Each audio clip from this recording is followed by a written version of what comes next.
Welcome to the online edu classes. Today we are going to read class 10th lesson 6 manufacturing industries part 3. After watching this video, children, you will be able to categorize the different types of industries and their challenges, discuss the need for a planned industrial development, and debate over the role of government towards sustainable development. The topics we will cover in this video are automobile industry, information technology industry, industrial pollution, environmental degradation and control of environmental degradation. So let us know about the automobile industry. Automobiles provide vehicle for quick transport of goods, services and passengers. Trucks, buses, cars, motorcycles, scooters, three-wheelers and multi-utility vehicles are manufactured in India at various centers. This industry is located at around Delhi, Gurgaon, Mumbai, Pune, Chennai, Kolkata, Lucknow, Indore, Hyderabad, Jamshedpur and Bengaluru. Impact of liberalization on automobile industry in India. This industry was delicensed in 1991. This means that no license is required for setting up any unit of manufacturing in any part of the country. And after the liberalization, the coming in of new and contemporary models stimulated the demand for vehicles in the market, which led to the growth of the industry, including passenger cars, two and three wheelers. This industry had experienced a quantum jump in less than 15 years. 100% foreign direct investment is permissible. FDI brought in new technology and aligned this industry with global developments. At present, there are 15 manufacturers of passenger cars and multi-utility vehicles, 9 of commercial vehicles, 14 of the 2 and 3 wheelers. Let us know about the information technology and the electronic industry. The electronic industry covers a wide range of products from transistor sets to television and many other equipments required by the telecommunication industries like telephones, computers and radars. Bengaluru has emerged as the electronic capital of India.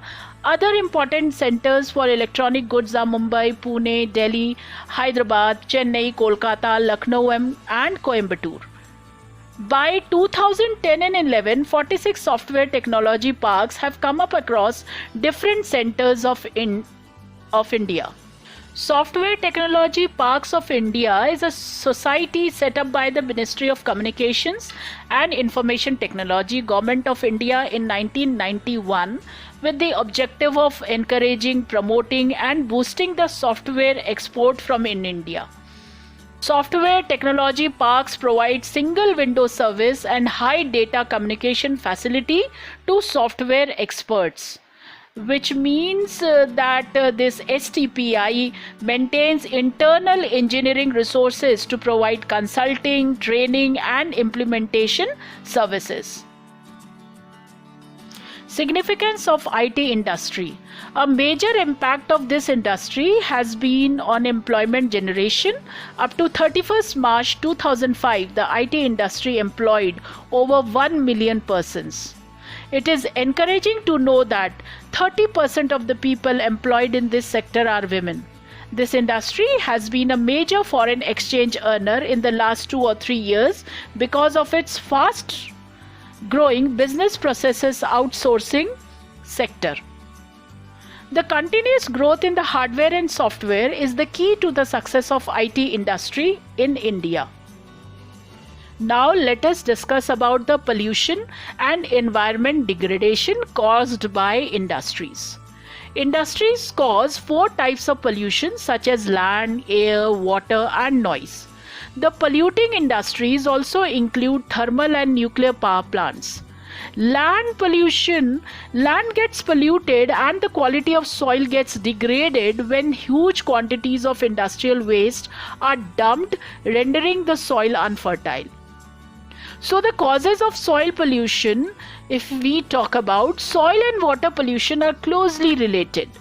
Dumping of waste, especially glass, harmful chemicals, industrial effluents, packaging, salts, and garbage, makes the soil useless. Rainwater percolates to the soil, carrying the pollutants to the groundwater, also gets contaminated. Air pollution. Air pollution is caused by the presence of high proportion of undesirable gases such as sulfur dioxide and carbon monoxide. Chemicals and paper factories, brick kilns, refineries and smelting plants, and burning of fossil fuels in big and small factories causes air pollution. Toxic gas leaks can be very hazardous with long-term effects. Air pollution adversely affects human health, animals, plants, buildings, and the atmosphere as a whole. Water pollution. Water pollution is caused by organic and inorganic industrial waste and effluents discharged into rivers. The major culprits in this regard are paper, pulp, chemical, textile and dyeing, petroleum refineries, tanneries and electroplating industries that let our dyes, detergents, acids, salts and heavy metals like lead, mercury, pesticides, fertilizers, plastics and rubbers etc. in the water bodies. Fly ash, phosphogypsum and iron and steel slags are the major solid waste that are discharged into water. 4 measures to control water pollution: minimizing use of water for processing by reusing and recycling it in 2 or more successive stages, harvesting of rainwater to meet water requirements, treating hot water and effluents before releasing them in rivers and ponds. Groundwater resources need to be regulated legally. Noise pollution.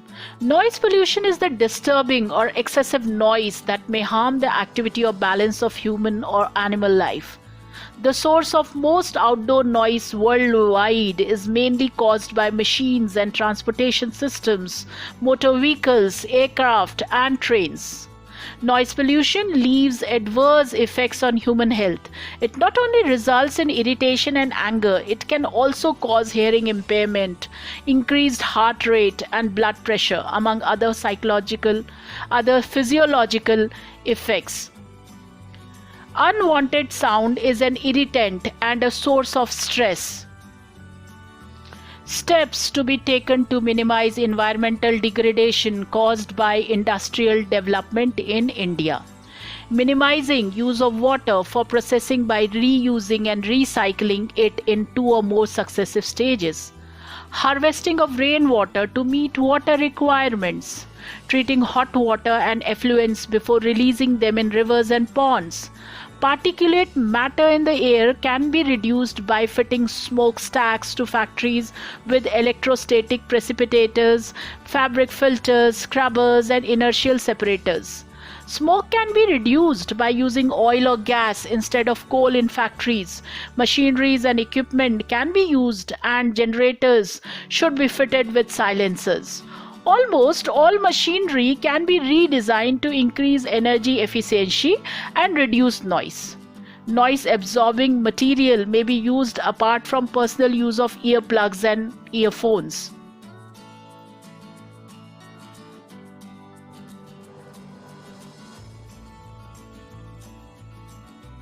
Now let us discuss about the proactive approach of NTPC.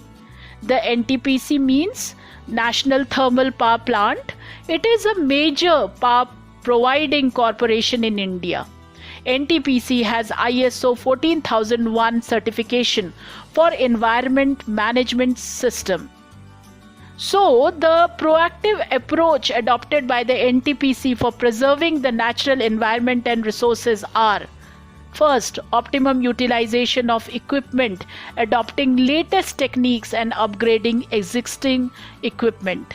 Second, minimizing waste generation by maximizing ash utilization.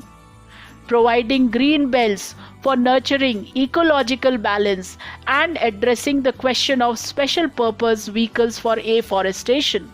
Fourth, reducing environmental pollution through ash pond management, ash water recycling system, and liquid waste management. Fifth, ecological monitoring, reviews, and online database management for all its power stations. Thank you, children. We'll meet in the next video. Till then, bye.